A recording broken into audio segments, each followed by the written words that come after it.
see how she goes.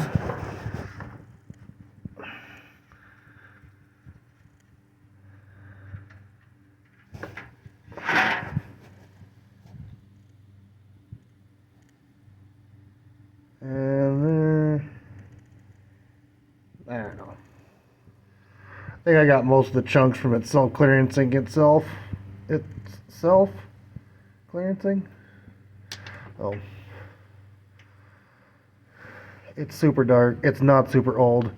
It's not great.